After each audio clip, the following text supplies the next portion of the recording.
ഒരു കാലത്ത് സ്ത്രീകൾ പ്രസവം എന്ന് പറയുന്നത് വളരെ കൂടുതൽ പണ്ടൊക്കെ തമാശയായിട്ട് ചിലർ പറയുന്നത് കേൾക്കാം. ആ സ്ത്രീ അവിടെ പ്രസവിച്ചിട്ട് പോയിരുന്നു ആ 2 കിലോ അരി ഇടിച്ചോടെ വെച്ചു. ഇത്ര നിസാരമായിട്ട് സ്ത്രീകൾ വളരെ എൻജോയ് ചെയ്തിരുന്ന ഒരു പ്രോസസ്സിനെ അഖിൽമാരാറുടെ ഭാവനയിലുള്ള പ്രഗ്നൻസി ഇതാണെന്ന് തോന്നുന്നു.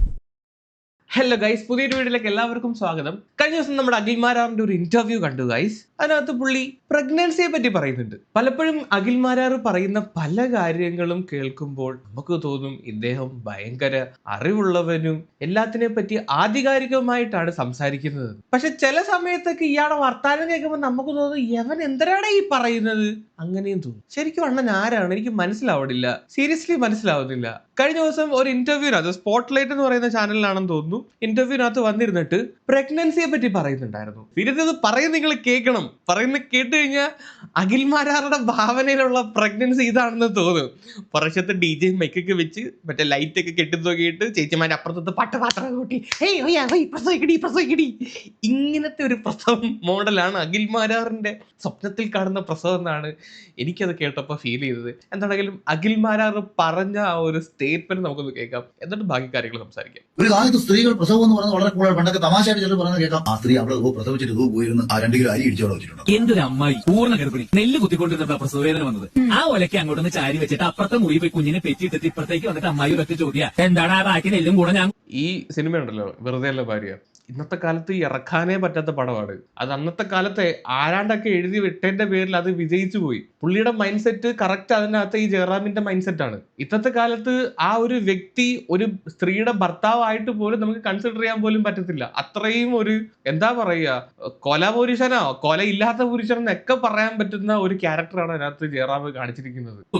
ഇത്ര നിസാരമായിട്ട് സ്ത്രീകൾ വളരെ എൻജോയ് ചെയ്തിരുന്ന ഒരു പ്രോസസ്സിനെ വളരെ എൻജോയ് ചെയ്തിരുന്ന പ്രോസസ്. അതാ ഞാൻ നേരത്തെ പറഞ്ഞത്. പണ്ടൊക്കെ ഡെലിവറി റൂമിൽ പാട്ടും മേളവും കൂത്തും ഒക്കെ ഉണ്ടായിരുന്നു. പ്രസവിക്കാൻ നേരത്തെ എല്ലാവരും കൈകൊട്ടി ആഹ്ലാദിക്കുമായിരുന്നു. പ്രസവിക്കടി ഇത്രയും എൻജോയ് ചെയ്തിരുന്നു. ഒട്ടും പെയിൻ ഇല്ലല്ലോ പ്രസവിക്കുന്ന സമയത്ത്. പെയിൻ എന്ന് പറഞ്ഞ സാധനമേ ഇല്ല, ഭയങ്കര സുഖമാണ്. അത്രയും എൻജോയ് ചെയ്തിരുന്ന, എനിക്കറിയില്ല ഈ പ്രസവ വേദന എത്ര സ്ത്രീകൾ എൻജോയ് ചെയ്യുന്നത് അഖിൽമാരാറുടെ അറിവിലുണ്ടെന്ന്. നിങ്ങളുടെ കോട്ടത്തിലെ ഭാഗത്തൊക്കെ ഇങ്ങനെയാണോ? ഇത്ര എൻജോയ്മെന്റ് ഒക്കെ ഉണ്ടായിരുന്നോ? കേരളത്തിൽ തന്നെ ആണോടെ ഇതൊക്കെ ചെയ്തിരുന്ന ഒരു പ്രോസസ്സിനെ ഇവിടുത്തെ കുറെ ആശുപത്രികളും വന്ന് ഇവിടുത്തെ കുറെ രക്ഷകർത്താക്കളെ ഇതിങ്ങനെ പ്രഷർ കയറ്റി വെച്ച് അതോടുകൂടി ആദ്യം കയറി പ്രഗ്നന്റ് ആയി കഴിഞ്ഞാൽ തന്നെ എനിക്കെന്തോ മാരക രോഗമാണെന്ന് ഒരു പെൺകുട്ടിയുടെ മനസ്സിലേക്ക് ഇട്ടുകൊടുത്ത് 9 മാസം ഇതിന് പ്രസവിക്കാനും പറ്റാതെ സിസേറിയനുമായി ആകെ കോംപ്ലിക്കേറ്റഡ് ആക്കി വെക്കും. പ്രസവം എന്നൊക്കെ പറഞ്ഞ അന്നത്തെ കാലത്തെ പെണ്ണുങ്ങൾക്ക്.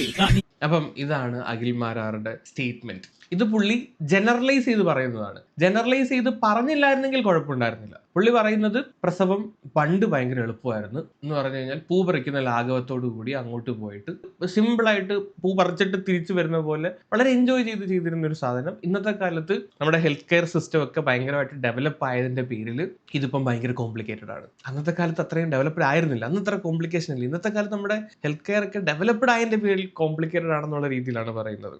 നമുക്ക് കുറച്ച് കണക്കുകളിലോട്ട് പോവാം. 2023 കണക്ക് പ്രകാരം നമ്മുടെ ഇന്ത്യയില് 1000 കുട്ടികൾ ജനിക്കുന്ന സമയത്ത് 25 ഡെത്തുകളാണ് ഉണ്ടാവുന്നത്. എന്ന് വെച്ച് കഴിഞ്ഞാൽ നമ്മുടെ ഇൻഫാന്റ് മോർട്ടാലിറ്റി റേറ്റ്, ശിശു മരണ നിരക്ക് 25 എന്നുള്ളതാണ് 2023 കണക്ക് പ്രകാരം നമുക്ക് കാണാൻ പറ്റുന്നത്. ഇത് റൂറൽ സൈഡിലാണെങ്കിൽ 28 അപ്രോക്സിമേറ്റ്, അർബൻ സൈഡിലാണെങ്കിൽ 18 എന്നുള്ള രീതിയിലാണ്. ഞാൻ എന്തുകൊണ്ട് ഈ കണക്ക് കാണിച്ചു എന്ന് വെച്ച് കഴിഞ്ഞാൽ ദാണ്ട് ഇത് നോക്കിയേ, ഇത് നമ്മുടെ ഹിസ്റ്റോറിക്കൽ ഡേറ്റയാണ്. 1981 തൊട്ട് 2000 വരെയുള്ള നമ്മുടെ IMR, ഇൻഫാന്റ് മോർട്ടാലിറ്റി റേറ്റ്. 1981കളിൽ 110 ആയിരുന്നു. 1000 കുട്ടികൾ ജനിച്ചു കഴിഞ്ഞാൽ 110 പേര് മരിച്ചിരുന്നു. 91 ആയ സമയത്ത് അത് 80 ആയി. 2000 ആയ സമയത്ത് അത് 66 ആയി. 2005 ആയ സമയത്ത് 58 ആയി. 2010 47, 2011 44, 15 37, 30, 27.6, 25, 24 ആയപ്പോഴത്തേക്ക് 23.3. ഇതെല്ലാം ഗവൺമെന്റ് പുറത്തുവിട്ട അവൈലബിൾ ഡേറ്റയിൽ നിന്നുള്ള കണക്കുകളാണ്. സോ നിങ്ങൾ ഈ ഡേറ്റകൾ മാത്രം പരിശോധിച്ച് നോക്കുകയാണെങ്കിൽ നിങ്ങൾക്ക് ഒരു കാര്യം മനസ്സിലാവും. 1980-90കളിലെക്കാളും എത്രയോ താന്നിരിക്കുന്നു നമ്മുടെ IMR. അന്ന് 110 ആയിരുന്നെങ്കിൽ ഇന്ന് 23 വന്നിരിക്കുന്നു. ഈ സാധനത്തിനെയാണ് അഖിൽമാരാർ വന്നിരുന്നിട്ട് പറയുന്നത് പണ്ടത്തെ സ്ത്രീകൾ സിമ്പിളായിട്ട് പോയി പ്രസവിച്ചിട്ട് വരുന്നതാണ്. ഇപ്പോഴാണ് നമ്മുടെ നാട്ടിൽ ഇപ്പൊ ഭയങ്കര കോംപ്ലിക്കേഷൻ ആണ്. ഇത് കോംപ്ലിക്കേഷൻ ഉണ്ടായതുകൊണ്ടാണല്ലോ ഡെത്ത് നിരക്ക് ഭയങ്കരമായിട്ട് കുറഞ്ഞു വരുന്നത്. നിങ്ങൾ ഏതെങ്കിലും ഒരു പർട്ടിക്കുലർ ഹോസ്പിറ്റലിനെ എടുത്തു വെച്ചിട്ട് അത് ജനറലൈസ് ചെയ്യാതെ, ചില ഹോസ്പിറ്റൽസ് ഉണ്ട്, ഞാൻ പറയുന്നില്ല, ഒരു എക്സ്ട്രാ പ്രഷർ കൊടുത്ത് സുഖപ്രസവം സിസേറിയനാക്കി മാറ്റി അവര് പൈസ അടിക്കാൻ നോക്കുന്ന ചില ഹോസ്പിറ്റൽസ് ഉണ്ട്. ഇത് കുറച്ച് നാൾക്ക് മുമ്പ് വരെ ഒരു റീസെന്റ് ആയിട്ട് കോട്ടയത്തെ ആണെന്ന് തോന്നുന്നു ഒരു ഹോസ്പിറ്റല് തന്റെ കുട്ടി മരിച്ചതിനെ തുടർന്ന് ആ അമ്മയും അച്ഛനും അവിടെ വന്ന് പ്രതിഷേധിക്കുന്ന വീഡിയോസും അതിന്റെ വാർത്തകളും നമ്മൾ കേട്ടിട്ടുള്ളതാണ്, കണ്ടിട്ടുള്ളതാണ്. ഇത് ജനറലൈസ് ചെയ്ത് പറയാതിരുന്നിരുന്നെങ്കിൽ ഓക്കെയാണ്. പക്ഷെ നിങ്ങൾ കംപ്ലീറ്റ് ഹോൾ സിസ്റ്റത്തിനെ ജനറലൈസ് ചെയ്ത് സംസാരിച്ചുകൊണ്ടിരിക്കുകയാണ്. അത് നമുക്ക് അക്സെപ്റ്റ് ചെയ്യാൻ പറ്റത്തില്ല. ഈ കണക്കുകൾ എടുത്ത് നോക്കുമ്പോൾ നമുക്ക് മനസ്സിലാവും ഇന്ന് കോംപ്ലിക്കേഷൻ കുറവാണ്, ഇൻഫാക്ട് മോർട്ടാലിറ്റി റേറ്റ് കുറവാണ്. അപ്പോഴാണ് നിങ്ങൾ വന്നിട്ട് ഈ മാതിരി ഒരു സ്റ്റേറ്റ്മെന്റ് ഇടുന്നത്. സീരിയസ്ലി നിങ്ങൾ മറ്റേ വെറുതെ അല്ല ഭാരതത്തിനകത്ത് ജയറാം തന്നെ ഇതിന് മുമ്പുള്ള ഒരു വീഡിയോയില് ഒരു ഇന്റർവ്യൂല് മറ്റേ ആനീസ് കിച്ചനകത്ത് വന്നിരുന്നിട്ട് ഭാര്യയെ അടുത്തിരുന്നിട്ട് എവക്ക് വിവരമൊന്നുമില്ല, എവള് പറയുന്നത് ഞാനൊന്നും എടുക്കത്തില്ല, ആ രീതിയിൽ സംസാരിക്കും. കറക്റ്റ് വെറുതെ അല്ല ഭാരതത്തിനകത്ത് ജയറാം തന്നെ. നിങ്ങളെ കണ്ടിട്ടാണെന്ന് തോന്നുന്നു പുള്ളി എഴുതിയത്. നിങ്ങൾ എഴുതി കൊടുത്ത വല്ല കഥയാണോ അത്? സീരിയസ്ലി അങ്ങനെയൊക്കെ തോന്നിപ്പോകും ഇങ്ങനെയൊക്കെ വന്ന് പറഞ്ഞു കഴിഞ്ഞാൽ. യൂണിസെഫ് പുറത്തുവിട്ട ഒരു റിപ്പോർട്ടാണ്, India sustain progress in reducing child death, slowing global gains, under 5 death for the first time. And നമുക്ക് സ്റ്റേറ്റ് വൈസ് നമ്മുടെ റിപ്പോർട്ട് നോക്കാം. ഇത് 2015 തൊട്ട് 19 വരെയുള്ള റിപ്പോർട്ടാണ്. 2015 തൊട്ട് 19 വരെയുള്ള. നമുക്ക് എല്ലാത്തിനും എടുക്കൊന്നും വേണ്ട, കേരളത്തിന്റെ മാത്രം നോക്കാം. കേരളത്തിലാണ്ട് 12, 10, 10, 7, 6 ഈ രീതിയിലോട്ടാണ് പൊക്കോണ്ടിരിക്കുന്നത്. എന്ന് വെച്ച് കഴിഞ്ഞാൽ 2015 12 എന്നുള്ള നമ്പറിൽ നിന്ന് 2019 ആയപ്പോഴത്തേക്ക് അതിന്റെ നേരെ പകുതി 6 എന്നുള്ള നമ്പറിലോട്ട് വന്നു കേരളം. ടോപ്പ് 5 ഏറ്റവും കുറവ് ഈ റേറ്റ് ഉള്ള സ്റ്റേറ്റുകൾ എടുത്ത് നോക്കുകയാണെങ്കിൽ അതിനകത്ത് ഒരു സ്റ്റേറ്റ് ആണ് കേരളം. ബാക്കിയുള്ളത് നാഗാലാൻഡും മണിപ്പൂറുമാണ്. മണിപ്പൂരിനകത്ത് 3ഉം അതുപോലെ തന്നെ കേരളത്തിൽ 5ഉം നാഗാലാൻഡ് 3ഉം ആണ്. ഈ റിപ്പോർട്ടിനകത്ത് പറയുന്നത് നോക്കൂ, ഇത് കണ്ടില്ലേ, infant mortality rate has Sean decreasing trend which was 44 in 2011 has decreased to 25 in 2023. ഇതൊക്കെ പബ്ലിക്കലി അവൈലബിൾ റിപ്പോർട്ടാണ്. അപ്പം ഇത്രയും കാര്യങ്ങളൊക്കെ നമുക്ക് പബ്ലിക് ഡൊമൈൻസിൽ അവൈലബിൾ ആവുന്നതാണ് മാരാറെ. അല്ലാതെ വന്നിരുന്നിട്ട് വെറുതെ വായിക്ക് തോന്നിയത് ഞാൻ ഭയങ്കര ബുദ്ധിശാലിയാണ്, എനിക്കെല്ലാം അറിയാവുന്ന രീതിയിൽ വന്നിരുന്ന് പറയരുത്. എന്തുകൊണ്ട് പണ്ട് കാലങ്ങളിൽ ചൈൽഡ് ഡെത്ത് കൂടുന്നു എന്നുള്ളതിന്റെ റീസൺ ഇപ്പൊ മാരാറ് പറയുന്ന ഒരു കാര്യം ഉണ്ടല്ലോ, പണ്ടൊക്കെ കപ്പയിടിക്കാടാൻ പോകുന്ന ലാഘവത്തോടെ പ്രസവിച്ചിരുന്ന ആൾക്കാർ അന്ന് എന്തുകൊണ്ട് ഡെത്ത് കൂടിയെന്നുള്ളതിന്റെ റീസൺ എന്താന്ന് വെച്ച് കഴിഞ്ഞാൽ ഒന്ന് നിമോണിയ, ഡയറിയ പോലുള്ള അസുഖങ്ങൾ അന്ന് കൂടുതലായിരുന്നു. ഏറ്റവും പ്രധാനപ്പെട്ട വേറൊരു കാര്യം എന്ന് പറഞ്ഞു കഴിഞ്ഞാൽ വെറും 26% മാത്രമായിരുന്നു ഹോസ്പിറ്റലുകളിലോ അല്ലെങ്കിൽ ഒരു ഹെൽത്ത് കെയർ ഫെസിലിറ്റീസിന്റെ അണ്ടറിൽ നടന്ന ഡെലിവറീസ്. ബാക്കി 74% വീടുകളിലായിരുന്നു അല്ലെങ്കിൽ അതുപോലുള്ള സ്ഥലങ്ങളിലായിരുന്നു. മറ്റേ വൈറ്റാട്ടുകൾ വന്നിട്ട് പ്രഗ്നൻസി എടുക്കുമല്ലോ, ആ സ്ഥലങ്ങളിലായിരുന്നു. ഇത് 90കളിലെ കാര്യമാണ് പറയുന്നത്.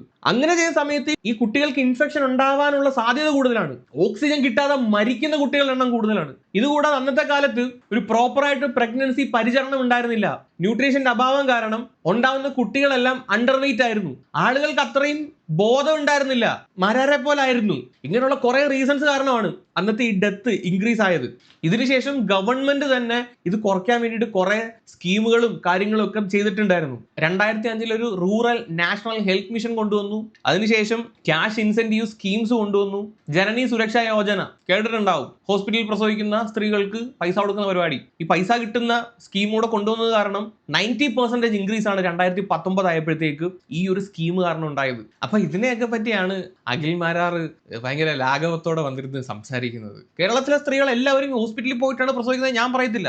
ഇപ്പോഴും മറ്റേ അക്വാ പഞ്ചർ പോലുള്ള കുറെ അലമ്പ് പരിപാടികൾ ഇവിടെ നിലനിൽക്കുന്നുണ്ട്. നമ്മൾ വെറുതെ ഗൂഗിൾ ചെയ്ത് നോക്കിയാൽ കാണാൻ പറ്റും. 2026 തൃശ്ശൂരിൽ മുഹസിന എന്ന് പറയുന്ന ഒരു പെണ്ണ് ഇടവരെ സമയത്ത് ഈ ഒരു കാര്യം ചെയ്തിട്ട് മരിച്ചിട്ടുണ്ട്. 2024 ഫെബ്രുവരി ട്രിവാൻഡ്രത്ത് സമീറ ബീവി. അതുപോലെ 2025 കുറെ ഇൻസിഡൻസ് ഇതുമായിട്ട് ബന്ധപ്പെട്ട് റിപ്പോർട്ട് ചെയ്തിട്ടുണ്ട്. മതം പറയാന്ന് വിചാരിക്കല്ലേ, ഈ സാധനം കൂടുതലും പ്രൊമോട്ട് ചെയ്യുന്നത് മുസ്ലിം കമ്മ്യൂണിറ്റിപ്പെട്ട ആളുകൾ തന്നെയാണ്, എക്സ്പെഷ്യലി ഈ മലപ്പുറം റീജിയണിൽ. സോ ഇതിനെപ്പറ്റി നിങ്ങൾ സംസാരിക്കൂ, എന്നിട്ട് പറയൂ കോംപ്ലിക്കേറ്റഡ് ആക്കുന്നു എന്ന്. ഒരു കുഴപ്പമില്ല. അല്ലാതെ വന്നിട്ട് ചുമ്മാ ഇങ്ങനെ കുറെ സിനിമയും വന്ന് കണ്ടിട്ട് അതിനകത്ത് ഡയലോഗ് അടിക്കുന്നതിന്റെ കൂട്ടി ഇന്റർവ്യൂ വന്നിട്ട് ഡയലോഗ് അടിക്കുകയാണ്. ഒരു കാര്യമില്ല, വെറുതെ മിസ്ലീഡ് ചെയ്യാൻ വേണ്ടിയിട്ട്. അപ്പൊ ഇങ്ങനെ ചിന്താഗതിയുള്ള മാരാറണ്ണനാണ് തൃക്കാക്കരയിൽ മത്സരിച്ചത് എന്ന് ഓർക്കുമ്പോഴാണ്. അപ്പൊ എന്തായാലും ഇലക്ഷൻ റിസൾട്ട് ഉടനെ വരുമല്ലോ. അപ്പം നമുക്ക് അണ്ണന്റെ വിജയത്തിന് വേണ്ടി എല്ലാവരും പ്രാർത്ഥിക്കൂ ഗായ്സ്. എല്ലാവരും പ്രാർത്ഥിക്കുന്ന പോലത്തെ ബെസ്റ്റ്, കൂടുതലൊന്നും പറയുന്നില്ല. അണ്ണൻ ജയിച്ച് വരട്ടെ, നന്നായി വരട്ടെ. അപ്പൊ സോറി, ബൈ.